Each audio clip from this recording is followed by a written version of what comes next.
Saya bingung ini tadi. Lancar. Assalamualaikum warahmatullahi wabarakatuh. Bismillah walhamdulillah.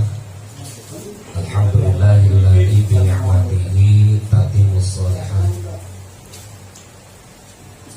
Mas Haji Lajang dan keluarga besar yang mohon maaf tidak saya sebutkan satu persatu. Syekhi wa Syekhina saudara yang hadir, kori kita yang sering tampil di Indo Maret, Ahmad Sanusi dan kakak saya sebelah kanan. Jamaah sekalian, mudah-mudahan semuanya dimuliakan Allah Subhanahu wa taala. Amin. Ada dua pendekatan hadis tentang bayi, bersandarnya dari Ummul Mukminin Sayyidah Aisyah radhiyallahu anha. Yang pertama, Rasul bersabda, "Idza wulida waladan fa udhina udhunul yumna wa uqimat udhunul yusra." Apabila bayi lahir, adani telinga kanannya dan qomati telinga kirinya. Sunnah yang mengadani mengkomati bapaknya, jangan orang lain, apalagi nyuruh Ustaz Heri. Kata beliau nitip saham kagak gua. Makanya kalau istri lagi ngeden jangan kemana-mana, ikut ngeden itu yang bagus. Ayo mah, bismillah, tahan mah. Ini suami istri lagi ngeden malah duduk di pojokan sambil ngerokok, baca koran kos kota yang dibaca, nah ini dia. Bagaimana tuh ya? Jadi ngadarin itu ketika lahir, bahkan belum dimandikan pun tidak menjadi masalah. Nah ini istidlal, dalil buat kita bahwa kalau sudah bapak ibunya muslimah, secara otomatis anaknya sudah muslim. Jadi tidak perlu syahadat lagi. Nanti kalau ada aliran harus baca syahadat di depan amirnya, itu aliran sesat itu. Bahkan ada administrasinya 750.000 katanya. Jadi amirnya kaya itu. Jadi tidak perlu ya baca syahadat lagi, sudah otomatis dia menjadi Islam. Makanya Islam kita kalau candaan, Islam konghucu dari engkong sampai cucu. Jadi yang diadani tadi ketika lahir, tadi mungkin ngadani sebagai penyempurna aja. Jadi 40 hari ketika APK, yang seharusnya sunnahnya ketika lahir.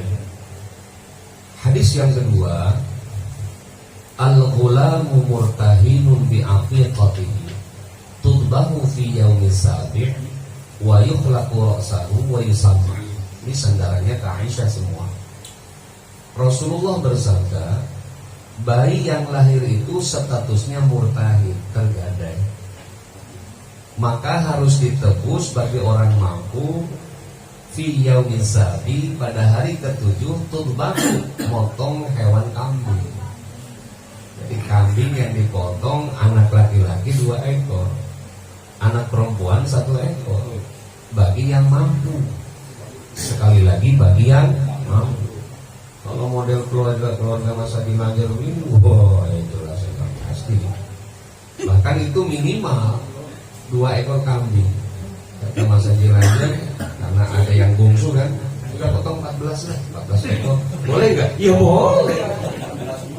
14 ekor. Karena batas minimum tadi 2 ekor. Jadi kalau ini ada yang bungsu kan harus dibahagiain gitu ya. Boleh nggak 10 ekor? Ya boleh, silakan. Tidak ada batasan. Kemudian wa yukhlaqu ra'sahu, cukur rambutnya. Nah, kalau sejarah ketika Rasulullah punya istri Siti Zainab, melahirkan anak laki-laki namanya Muhammad Qasim. Itu saking gembiranya Siti Zainab itu mencukur semua rambut bayinya. Kemudian dia timbang dengan emas. Nanti emasnya berapa gram, dijual, dibagikan ke fakir miskin. Subhanallah. Saking senangnya punya anak laki-laki, karena Rasul belum pernah punya anak laki-laki. Tapi ketika bayi sudah menikah, jamaah sekalian, wa yukhlaqu ra'sahu, cukur rambut. Nah, cukur rambut ya sunahnya semuanya, tapi awali dengan 7 lembar di atas ubun-ubun. Karena aqiqah itu artinya 7 lembar rambut. Aqiqah artinya kambing libas. Jadi kalau kita baca kamus bahasa Arab, aqiqah itu hampir 5 makna ya. Termasuk kalau dibaca aqiq itu durhaka kepada kedua orang tua.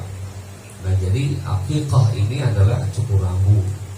Rambut sunnah, 7 lembar rambut di atas ubun-ubun. Sambil sunnah kita doain. Doanya jangan panjang-panjang. Rabbi habli minas shalihin. Semoga ya Allah anak ini menjadi anak yang soleh, bukan cuma dipokrok sama air.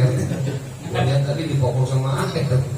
Tadi bacain doa apa tadi? Rabbi habli minas shalihin. Rabbi ya Allah habli, semoga anak ini, keluarga ini menjadi anak yang soleh. Termasuk amalan ulama. Doa ini dahsyat. Jangankan ketika aqiqah, hamil istri aja pegangin perutnya, bacain doa Rabbi habli minas shalihin.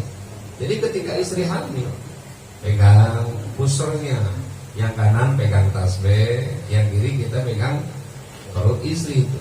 Nah, saya alhamdulillah ketika istri hamil suka begitu. Kadang-kadang lupa, belum ceramah setengah 2 pagi, tetap saya pegang dulu tuh. Ayo Mi, saya pegang dulu Rabbi habli minas shalihin. Karena pulang ceramah ngantuk, kadang-kadang ke bawah tangan saya begitu. Kata istri bukan yang ini, itu kata istri. Kadang-kadang itu kadang-kadang ya karena ngantuk gitu kan, kok tangan saya turun begitu ke bawah. Ya kata istri ya bukan yang itu, yang itu ya. Dan sekalian yang dimuliakan oleh Allah tadi Rabbi habli minas shalihin. Kemudian wayusama. Jadi ada berapa kriteria tuh hadis ya. Wayusama, dan beri nama yang baik yang mengandung makna. Ini penting. Ini sunnah bagian daripada Rasulullah. Makanya anak laki-laki awali dengan Ahmad atau Muhammad. Seperti anak kita yang akhirnya malam ini subhanallah, namanya Muhammad Al-Faris. Subhanallah. Ini mudah-mudahan menyaingi Alfamart tadi ya. Karena alfa itu artinya 1000. Rizki artinya rizki. Mudah-mudahan minimal dia dapat 1000 rizki dari Allah. 1000 mobilnya, 1000 hektar sawahnya, 1000 tokonya, 1000. Oh iya, kan itu dia. Jadi bagus alfa rizki. Kenapa? Ya karena omnya bergaul sama kiai, pasti kan nanya. Ini yang bahaya ini yang kagak nanya nih. Padahal sekarang kan dunia medsos kan gampang. Atau tinggal WA aja ke nomor yang ada di sini 081511515171. Udah dilihat loh? Udah ada. Ada itu nanti di YouTube muncul. Ada ntar muncul. Ntar itu muncul aja. Ustaz, mohon maaf, istri rencana menurut dokter besok lahir. Kebetulan di USG anaknya laki-laki. Kira-kira mohon berkenan, anak yang bagus mengandung makna. Kira-kira siapa? Tadi jawab sama Ustaz, lu bikinnya malam apa siang? Ya malam Ustaz, kasih nama Nikmatul Lail, kan gitu. Artinya nikmat di malam hari. Kan mengandung makna itu. Kan gitu ya. Bikinnya habis subuh Ustaz atau Nikmatul Fajri, kan gitu ya. Jadi nikmat di waktu subuh aja. Kan mengandung makna. Nah, jadi jangan sembarangan tanya, Masya Allah. Makanya kadang-kadang suka lucu deh kalau tahlil, maaf, di tempat orang tua kita ya Betawi ya, orang-orang panjang namanya Sonteng bin Senteng, Banjir bin Ribut bin Petir bin Kekebak. Masya Allah. Mungkin dulu karena zaman penjajah kan nggak keburu nanya. Lagi pula dulu kan ustaznya sedikit. Kalau orang sini mau belajar agama kan nyebrang ke Basmol ke sana, betul? Kan jauh ya. Sekarang kan ustaz apa kan di mana-mana kan ustaz. Kan itu dia. Jadi tanya, kata Allah fas'alu ahla dzikri in kuntum la ta'lamun. Maka bertanyalah kalian ahla dzikri kepada orang yang paham agama. In kuntum la ta'lamun, jika kalian tidak paham agama, ya tanya.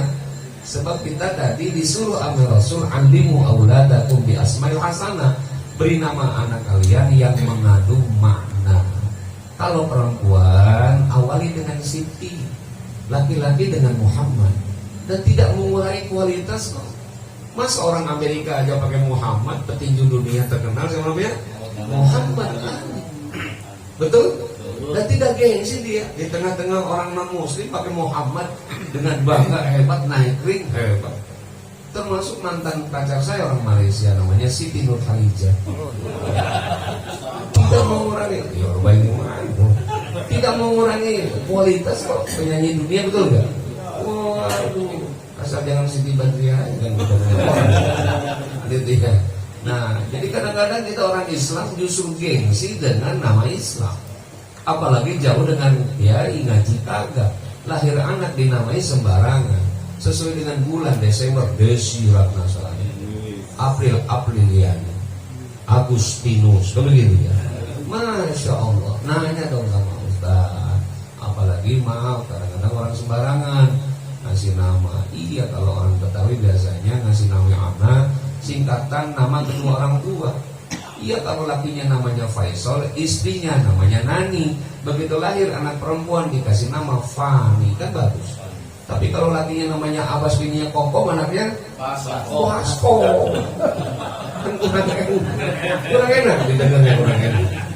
Apalagi orang Kulon ya, orang Kulon sana mohon maaf ngasih nama anak juga sembarangan, dikasih nama Enton. Coba. Akhirnya kan dia ke kelas, ditanya sama ibu, namanya siapa? Enton. Di rumah ada berapa orang? 3 orang, Pak. Siapa? Papa, Enton, Mama. Kan gak enak tuh. Masya Allah. Iya.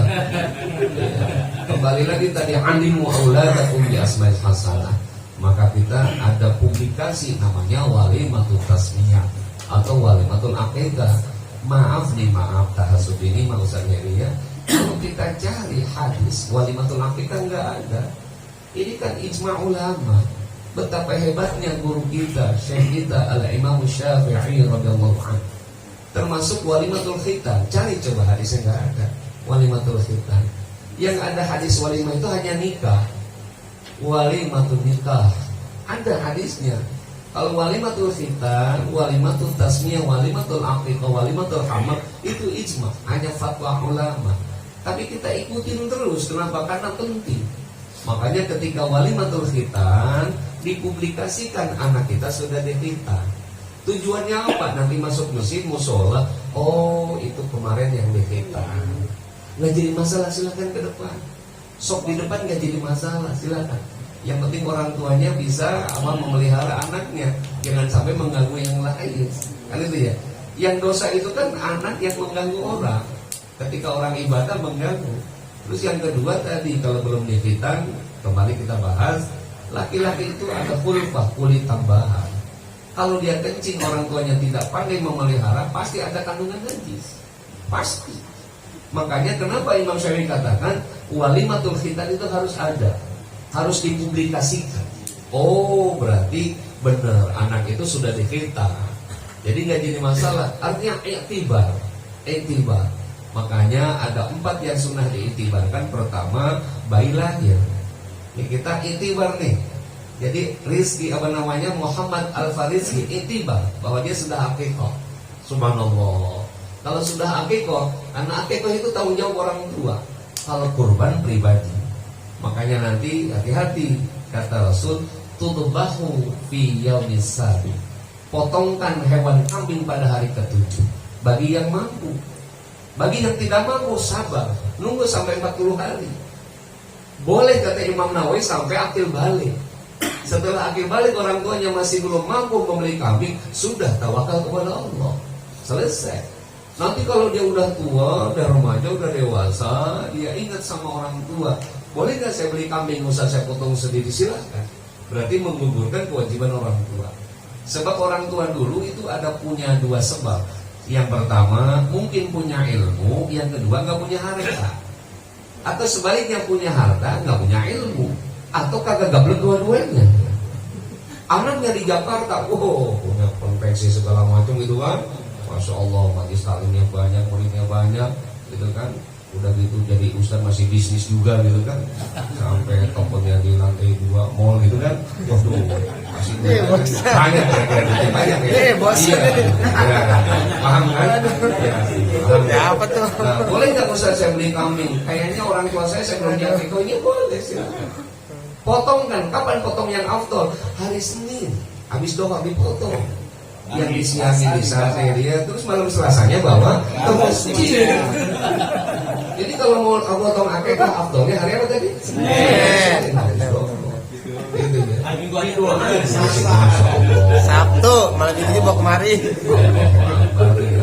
Boleh. Makanya jangan lupa, orang yang mampu dia pura-pura tidak mampu, waduh bahaya.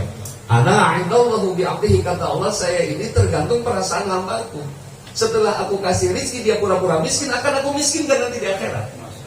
Akikah timbang 2 ekor kambing 2 juta kali 2 4 juta, di rumahnya PCP. Terus vario. Waduh, udah gitu toko buah-buahannya di mana tuh? Ada itu ya. Istrinya kalung sebelah kanan 35 gram, sebelah kiri 16 gram gitu kan. Dia pura-pura miskin. Padahal 2 ekor kambing tadi Masya Allah. Kalau di luar Idul Adha murah sekarang, murah. Jadi 2 juta kali 2 yang 4 juta rupiah. Di rumahnya varionya 2, mionya 2. Allah akan miskinkan nanti dia di akhirat. Jangan ketawa lu, mikir. Kayaknya wajah-wajah yang belum diakhirat. Ingat hari Senin. Potong kambingnya. Sebab akikah mah beda dengan kurban. Kalau kurban mah khusus buat fakir dan miskin. Kalau akikah rasa tasyakur binikmah, makanya tetangga kasih tuh daging hewan kambing yang udah dimasak. Tuh, udah dimasak. Makanya sesuai adat. Kalau sekeliling kita adatnya pedas, kasih masakan pedas. Biasanya kan gitu. Orang Sunda demennya asin-asin gitu kan. Orang Jawa apa temannya manis gitu kan. Terus orang Medan manis asam, asin gitu. Itu akikah. Nah, jadi kita simpulkan akikah tadi dasarnya adalah hadis Rasulullah. Sunnah muakkadah menurut Imam Syafi'i. Imam Hanafi wajib, Imam Malik wajib, Imam Ahmad bin Hanbal wajib. Kalau Imam Syafi'i sunnah muakkadah, masih kita bersyukur. Fatwanya Imam Syafi'i itu sunnah muakkadah, hanya sunnah yang sangat dianjurkan. Tapi kalau yang mampu wajib hukumnya. Waduh, itu yang namanya akikah gitu. Makanya Sunan Kalijogo betapa hebat punya fikrah. Kata Sunan Kalijogo, kalau tetangganya lagi hamil tua, Tong, bini lu lagi hamil tua, iya 7 bulan Sunan. Ih, kamu ngambil cari minimal 7 macam buah-buahan. Dia cari tuh kemana-mana. Ini dapat Sunan, becek sama lu, campur sama garam, gula, cabai, kasih nama Ruzaki. Artinya Allah memberikan rezeki. Bagiin ke tetangga. Jadi ada. Kata tetangga, dapat rujak, berarti lagi hamil tua 7 bulan. Itu ngomong begini aja, mudah-mudahan lahirnya sehat, selamat. Itu jadi doa. Makanya kalau 100 bungkus, 100 Fatihah, lahirnya nggak perlu ke rumah sakit. Makanya orang tua dulu 13 anak brokosot, mana ada ke bidan, nggak ada. Betul nggak? Subhanallah. Itu orang tua dulu. Zaman sekarang manjanya, baru ngidam aja udah check up lagi. Wow. Udah gitu nama apa laki-laki misalkan di WC, udah persiapan nama sesuai dengan perkembangan. Kalau nama perempuan dikasih nama Amanda Manopo. Iya, laki-laki Nino, begitu ya. Memang udah jauh sama Ustaz. Banyak sekarang jamaah jangan urusan ribet urusannya. Ribet. Assalamualaikum warahmatullahi wabarakatuh. Masya Allah. Ustaz itu ikhlas di mana-mana. Iya. Yang kori tadi ikhlas, yang baca rawi ikhlas, yang ceramah ikhlas. Iya. Mudah-mudahan malam ini kehadiran kita menjadikan wasilah doa. Semoga ananda Muhammad Al-Farisi Allah jadikan hamba anak yang soleh, yang berbakti kepada kedua orang tua dan kepada Allah Subhanahu wa taala, berguna bagi agama, nusa dan bangsa. Biniyatul qabul. Al-Fatihah. Bismillahirrahmanirrahim. Alhamdulillahirabbil alamin arrahmanir rahim maliki yaumiddin iyyaka na'budu wa iyyaka nasta'in ihdinas siratal mustaqim shiratal ladzina an'amta 'alaihim ghairil maghdubi 'alaihim waladdallin. Demikian, mudah-mudahan ada manfaatnya. Silakan tonton YouTube ini di channel Nurul Ibadah. Iya, disponsori oleh Arwindo Apparel. Terima kasih. Mohon maaf. Assalamualaikum warahmatullahi wabarakatuh. Waalaikumsalam. Bayarnya bingung kan tadi.